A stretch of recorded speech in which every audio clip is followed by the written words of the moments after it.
I thought my grandfather's will would bring us together. Instead, it tore us apart. The day of the will reading didn't feel real. Mr. Ames's office smelled like lemon polish and old paper, the kind of air that makes you whisper without knowing why. We sat in two uneven rows like people waiting for bad weather. My uncles guarded the doorway with folded arms. My aunts clutched their purses like life jackets. My parents sat side by side but didn't touch, a thin line of silence between them. And then there was me, 21, overdressed and underprepared. I folded my hands in my lap until my knuckles went pale and tried to look like someone who belonged in a lawyer's office on a Tuesday morning. Next, we come to the disposition of the primary estate, the house, surrounding acreage, accounts, and the remainder of personal property. The air tightened. I felt the room lean forward. I hereby bequeath the aforementioned estate, he said, each word placed like a brick, to my grandchild, Morgan Bennett. My name hit the room like a match on dry grass. For a heartbeat, no one breathed. Then everything cracked open. You're joking, Aunt Lila said, voice sharp enough to cut glass. After everything we've done for him? This is a mistake, Uncle Pete growled, jabbing a finger at the paper as if he could poke the letters into rearranging themselves. She's just a kid. 21 is an adult, my mother said quietly, but her voice trembled. My father's jaw locked. He stared at the floor like it owed him answers. My step-grandmother, Doris, always Doris, never grandma, sat perfectly still in her neat navy suit. Her face didn't move, but her thumb rubbed the clasp of her handbag over and over, the only sign that anything inside her felt like a storm. I couldn't get my lungs to cooperate. Heat pressed against my ribs. I hadn't known. Not a hint. Not a sealed envelope slipped into my hand.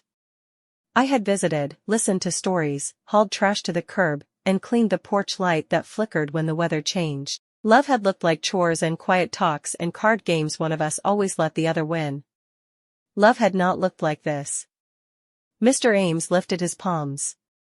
Mr. Bennett was of sound mind. He reviewed these provisions with me multiple times. He was consistent and clear. Words started flying, manipulation, influence, favoritism, like knives tossed by people who didn't care where they landed. I stared at the photograph of the farmhouse and tried to stand inside it, safe behind the glass. My step-grandmother, Doris, always Doris, never grandma, sat perfectly still in her neat navy suit.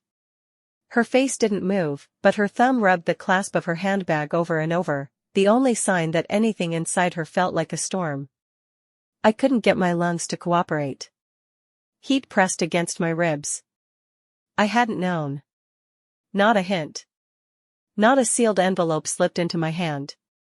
I had visited, listened to stories, hauled trash to the curb, and cleaned the porch light that flickered when the weather changed. Love had looked like chores and quiet talks and card games one of us always let the other win. Love had not looked like this. Mr. Ames lifted his palms. Mr. Bennett was of sound mind. He reviewed these provisions with me multiple times. He was consistent and clear. Words started flying, manipulation, influence, favoritism, like knives tossed by people who didn't care where they landed. I stared at the photograph of the farmhouse and tried to stand inside it, safe behind the glass. My step-grandmother, Doris, always Doris, never grandma, sat perfectly still in her neat navy suit. Her face didn't move, but her thumb rubbed the clasp of her handbag over and over, the only sign that anything inside her felt like a storm.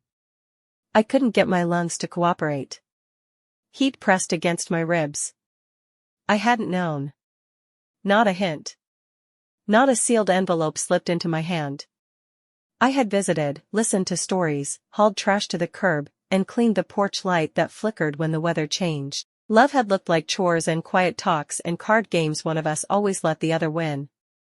Love had not looked like this. Mr. Ames lifted his palms. Mr. Bennett was of sound mind. He reviewed these provisions with me multiple times. He was consistent and clear. Words started flying, manipulation, influence, favoritism, like knives tossed by people who didn't care where they landed. I stared at the photograph of the farmhouse and tried to stand inside it, safe behind the glass. At home, I set the envelope on my dresser and stared at it like it might move. I showered. I ate 2 forkfuls of leftover pasta that turned cardboard in my mouth. I lay on my bed and watched the ceiling until the bumps turned into constellations. The envelope waited, patient, like a truth with good posture. I didn't open it. Morning brought coffee and courage in the same cup. I picked up the envelope, felt the rough edge of the paper against my thumb, and put it back down. Then I picked it up again.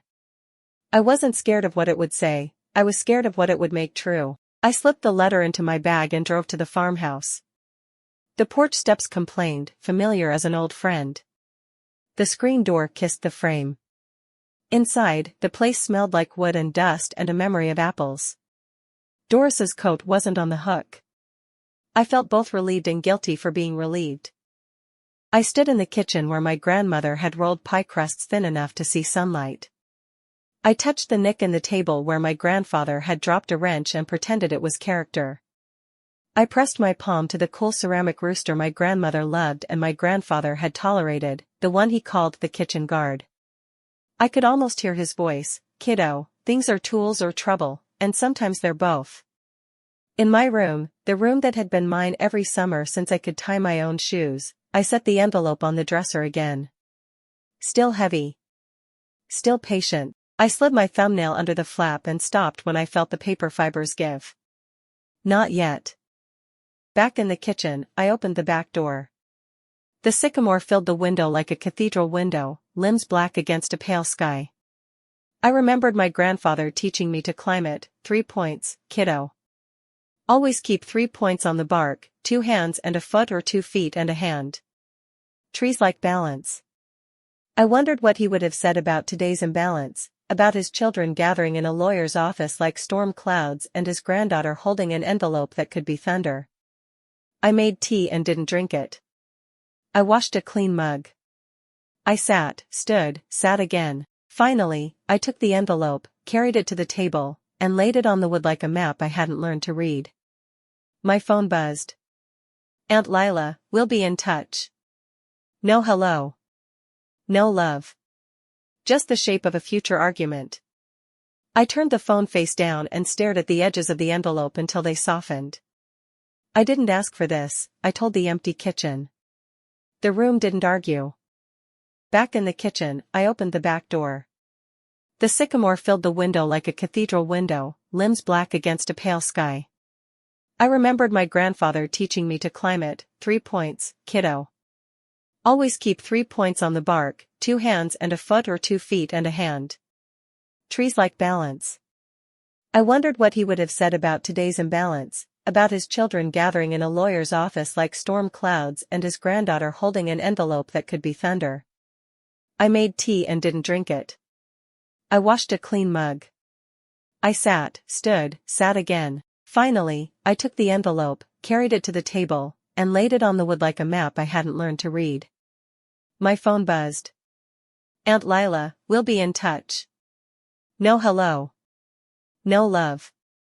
Just the shape of a future argument.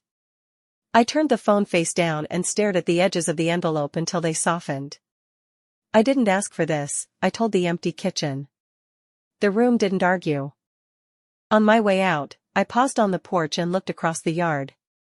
The wind moved through the sycamore, and the branches answered in the language trees use for time. I put my hand on the rail my grandfather had sanded smooth and tried a small promise on my tongue. I'll do the right thing, I said. Even if it costs me. The porch didn't applaud. The wind didn't stop. But the promise felt like bracing, weight shifted, held, shared. I tucked the letter closer to my ribs and locked the door behind me. That night, I finally opened the envelope. My grandfather's handwriting filled the page, and the first line changed everything. What could a dying man write that would shake an entire family? I found out.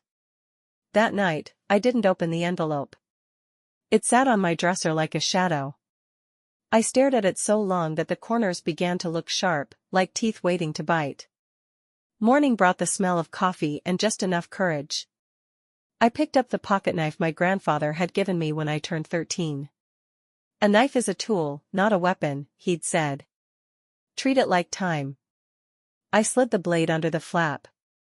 The paper smelled faintly of cedar and dust, like it had been sleeping in his drawer for years. The handwriting was firm, though a little shaky, signs of age, but not weakness. "Kiddo," it began. He always called me that. "If you're reading this, I'm already where I can hear your grandmother sing again. I hope that thought gives you peace." My hands trembled. "I did a hard thing. To you, it may feel like I've dropped a bucket of snakes in your lap. I'm sorry for that. I've always tried to break as little as possible in the time I was given. What I did here wasn't to hurt your aunts, your uncles, your father, or even Doris. I did it because I know the difference between owning and stewarding." He had underlined stewarding. The land is not a trophy. The house is not a prize. The money is not a scorecard. They are tools. And in the wrong hands, tools become hazards. You know this. You've seen me put sharp hoes away so little ones wouldn't cut their feet. You've carried the ladder with me so it wouldn't swing into the window. You've stacked firewood not just to make a neat pile but to let the wind breathe through it, so it wouldn't rot. My eyes blurred with tears. Some of my children love this place the way people love photographs, what it does for them, how it makes them look. Some have reasons I cannot forgive. And if you're angry about that line, good. Be angry enough to do better. Your father, he is complicated. He knows the price of everything but only sometimes the worth. He has been kind and cruel by turns. I left him the watch he used to borrow, because a man should have a way to keep time with himself. I pressed my forehead to the paper. For Doris, there is a life estate in the house. The law calls it that. I call it kindness. There is room in law for kindness, if you carve it right. I smiled through my tears. That was him. His voice, his stubbornness, his sly humor. I left everything to you not because you asked for it. You never did. You asked for stories. Recipes. You asked about the year the river jumped its banks and we hauled mud out of the kitchen with soup ladles. You asked where the blackberries hid. You asked about your grandmother's laugh. You asked if we stayed in love every day, we didn't. You asked what we did on the days we weren't, we tried again. I clutched the letter as if it could speak. Then he wrote about the trust. I created the Lantern Fund. It has 3 purposes. First, keep the house and 5 surrounding acres in the family as a place to gather, grieve, celebrate, and argue. There's an easement on the sycamore. No one cuts it down. If it falls on its own, that's God's business, not ours. Second, help people from our county pursue the work they dream of, nursing, welding, teaching, writing, by paying what they can't manage alone. Not a handout. A hand to the rung above. Third, require any sale of land beyond those acres to go through your generation, never under pressure, never under the lie that money now is better than value kept. I covered my mouth with my hand. This was so much bigger than I had imagined. And one more thing. In the cherry dresser, your grandmother's, you'll find a hidden drawer. Inside is a ledger. It lists loans I made to family. It isn't for collecting. It's for understanding where the resentments live. Sunlight helps mold mind its manners. My pulse hammered. Kiddo, you can give away anything I gave you. The house. The accounts, even that ugly ceramic rooster your grandmother adored. But don't give away the chance to be yourself when you're doing the right thing, even when it costs you. That person, that self, is your true inheritance. The rest is kindling. It burns. Love does not. His square signature stood at the bottom, firm as a fence. Below it, a postscript, P.S. If the sycamore needs bracing, call Hal at the nursery. He talks too much, but he's honest. Pay him without haggling. I laughed, sharp, startled, then cried. Later that day, I drove to the farmhouse. The porch steps groaned like they always had. In my grandmother's room, I found the dresser. The bottom drawer stuck until I lifted and pulled. Beneath the false bottom was a ledger wrapped in a tea towel patterned with strawberries. The pages were filled with loans: Pete, truck down payment; Lila, bridge loan for her salon; Tom, mortgage help; my father, long entries, rewritten agreements. Some marked forgiven, medical. Others, forgiven, because holding debts makes holidays ugly. And a few, not forgiven, because taking and calling it generosity is not the same. I didn't feel like a winner. I felt like a librarian who had inherited a catalogue of wounds. On the last page was handwriting that wasn't his. My grandmother's: Horace, if we keep the house, we keep them. If we sell it, we sell something we can't buy back. No date. No signature. Just truth in ink. I closed the ledger and sat on the bed. The house was quiet, but I could almost hear both of them there, stubborn and tender, trying again. And I realized the real inheritance wasn't money. It was memory. And resentment. And love. All tangled together. When I brought the ledger home and showed my father his entries, I saw something in his eyes I'd never seen before. Not anger. Not guilt. Pain. When truth leaks out, it spreads like water. And my family wanted war. News of the will spread faster than I could catch my breath. By the time I stepped into the diner 2 days later, the waitress slid me a mug of coffee and said, "Heard you got yourself a storm, sweetheart." She wasn't wrong. That night, my parents hosted a family discussion. The living room looked dressed for peace, lamp glowing, rug vacuum striped, a plate of cookies waiting on the coffee table. But you can't vacuum resentment. It walks in with people, on their shoes and in their voices. Uncle Pete leaned forward in his chair, brows drawn like storm clouds. Aunt Lila smelled of perfume and indignation. My father rested against the mantel, trying for casual and failing. My mother arranged cookies with the same precision she once used to bandage my scraped knees. "We're contesting the will," Aunt Lila announced, like she was reading headlines. "Undue influence." "He wasn't in his right mind." "He was," I said, steadying my voice. "He planted a garden. He paid his taxes. He told bad jokes about cauliflower. His mind was sharp." "He forgot things," my father muttered, not looking at me. "He forgot things that didn't matter to him," I replied gently. "But he remembered where your watch was when you didn't." The silence felt sharp. My hands shook, but I didn't hide them. Lila pressed on. "It isn't fair. We painted that fence. We kept that roof standing. And he gives it all to her?" "You borrowed from him," I blurted, before I could stop myself. The ledger burned in my memory. "He helped when you asked." Her eyes flared. "He helped you too." "Yes," I admitted. "But I didn't ask for the house. I only asked for stories." Uncle Pete leaned back with a snort. "Listening doesn't make you an heir." "No," I said. "But stewardship isn't ownership either." "That's the point."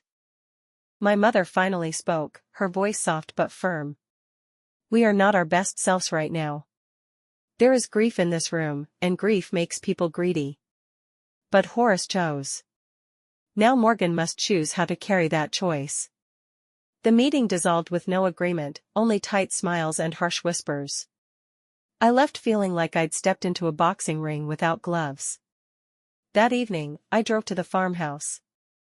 Doris opened the door, her pearl earrings neat, her face unreadable. "I wanted to see how you were," I said. She poured tea and sat across from me at the kitchen table. I told her about the letter, the fund, the sycamore, the ledger. Not all of it, but enough. When I finished, she said quietly, "He told me pieces. Enough to make me a confidant, not a conspirator." "You're not angry?" I asked. "I am many things," she replied. "But I didn't marry him to own his land. I married him because he still loved, with all his flaws, with stubborn hope. Love like that requires hard choices." I left with her words echoing in my chest. At home, I pulled out the ledger and showed it to my father. His name was there, long entries, debts reshaped and re-agreed. His face crumpled. I paid some back. Then the layoff came. Then the roof. Then. I know, I said. He knew. He understood. My father's voice dropped, almost to a whisper. He treated me like a boy. Always. Trusted me with chores, not with his heart. I swallowed hard. He trusted me with this. Not because I'm better.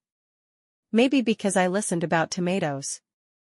For the first time in days, he laughed, bitter and soft. God, he loved those damn tomatoes. We stood in silence, the ledger heavy between us. Finally, he sighed. They'll contest. Lila's already talking to a lawyer. Pete's sharpening his arguments. You'll need counsel. I'll get one, I said. And then I'll call a family meeting. At the farmhouse. If we fight there. At his table. That night, I drafted the invitation. No sugarcoating. Just, Saturday noon, farmhouse. Bring what you think you're owed. Expect to leave with less, or maybe with more. I taped it to the fridge, texted it to cousins, mailed it to the aunt who still refused to own a phone. Then I sat awake, listening to the house creak and settle, as if it, too, was bracing for the fight to come. Saturday came. The table was set. And one by one, my family walked through the door. Saturday arrived heavy and flat, like a stone in the palm. The sky sagged low and gray, uncertain as the rest of us about how the day would end. I rose before anyone else. I buttered the pan, poured in the batter, and slid a skillet of cornbread into the oven, the same recipe my grandmother had sworn by, where the edges crisp golden and the center melts soft as memory. Dora stirred onion soup on the stove with steady patience, humming under her breath. My mother set the forks, 3 at each place, in case of arguments, she said, managing the smallest smile. My father hauled in folding chairs and a toolbox. Just in case, he muttered, as if a wrench might mend family quarrels. Pete and Lila arrived first, sweeping in like a draft, sharp, cold, carrying invisible armfuls of grievance. Behind them came the cousins, each with wary eyes. Someone brought pie, someone else a salad in a plastic bowl that had survived a dozen reunions. The kitchen tightened with sound, spoons ringing against pots, cabinets sighing, a kettle hissing like a referee. We ate first. Food lays a floor under words so they don't fall through. The soup was sweet and sharp, memory in a bowl. The bread cracked at the edges and melted in the middle. Someone joked about the Last Supper. No one laughed, but the tension lowered its gaze. Plates emptied, and I stood. My hands did not tremble. That alone felt like a miracle. Thank you for coming, I said. My voice was steady, as if I'd practiced this speech every night, and maybe I had. This isn't easy. I won't pretend my grandfather was flawless, or that we are. But he made his choice. Now I must make mine. I want you to know what he left, and what I intend to do. I explained the Lantern Fund, the house and 5 acres preserved for family, scholarships and small grants for locals, no sales without consensus, no pressure for quick money. For Doris, her lifetime right to live here, I added, and saw Lila's shoulders soften just slightly. And the sycamore, untouchable. It has stood longer than any of us. It stays. Pete rolled his eyes. A tree and sentiment. They don't pay bills. No, I said. And they don't fix mistakes. People do. Lila folded her arms. We could sue. And win. Maybe, I said. But lose more. Not money. I let my gaze rest on each face. We'd lose the place where anger can sit down and still pass the sugar. This house is not a picture for social media. It's a table where we can fight and still pour tea afterward. Silence shifted closer. My father stared out the window at the sycamore. Yesterday, hell had braced its trunk with wooden supports. I have 2 conditions, my father said finally, still looking at the branches. 1. The fund has a real board. Not just family. Real oversight. 2. The first scholarships go to kids with no one here to speak for them. Done, I said. And it was. Warmth spread through my chest like something finding its right place. And me, Lila added, lifting a finger. I'll handle fundraising. I know how to pry wallets open, same way I used to convince salon clients to try highlights. Tiers work better than discounts. The cousins chuckled. Even Pete's mouth twitched toward a smile, though he smothered it quickly. Add me to the board, said one cousin, the paramedic. I want my kids to climb that tree and know it knows their names. We spread Mr. Ames's papers across the table, drafts, outlines, statutes to be, nothing final, but enough to turn argument into framework. Pens scratched one after another, signatures like planks laid for a new floor. Imperfect, uneven, but enough to walk on. When the last line was signed, Dora set down a pie. Contracts need dessert, she said. This time, laughter rose real and whole. We spoke of the practical, which teachers to invite onto the board, which church elder might lend steadiness, whether Hal should serve as resilience expert. Lila wrote it down, winking. I agreed, though I knew meetings would run long with his stories. Still, my grandfather's words echoed, he talks too much, but he's honest. I smiled like he would have. Evening bent the light low. The air in the house shifted, gentler, carrying not whispers but voices unafraid of their own volume. Some cleared plates, some rinsed cups, some bickered about the last slice of bread. Ordinary sounds, domestic sounds. A kind of peace, stitched from scraps. I stepped onto the porch as dusk folded in. The sycamore stood tall, a black cathedral window against the sky, its trunk now steadied with braces. Hal had said, braces carry the weight until roots can do the quiet work. My hand rested on the railing my grandfather once sanded smooth while the radio murmured ballgames. The tree rustled, a language you understand without words. Behind me, someone slammed a trash lid. Someone called, "Don't forget your jacket." Someone laughed, warm and brief. It was the laughter of belonging, not defense. I thought of my grandfather's letter, don't give away the chance to be yourself in what's right, even when it hurts. It will hurt again, I knew. Old debts are stubborn. Old habits trip us. But today we built something, a simple agreement to brace one another, not break. My father joined me on the porch, silent for a long while. At last he said, he'd be proud. I shook my head. He'd criticize everything. The scholarship plan. The name of the fund. My delivery. Then he'd eat another slice of pie. Dad chuckled, the sound my grandfather made losing at dominoes, half grumble, half pride. When the house finally emptied, I stacked dishes, dimmed the lamps, checked the locks.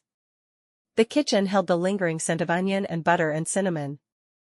I stepped into the yard one last time, the air cold and clean. I touched the sycamore's bark, rough as truth. All right, Grandpa, I whispered. We'll try again tomorrow. The wind stirred the branches. The brace did its silent work.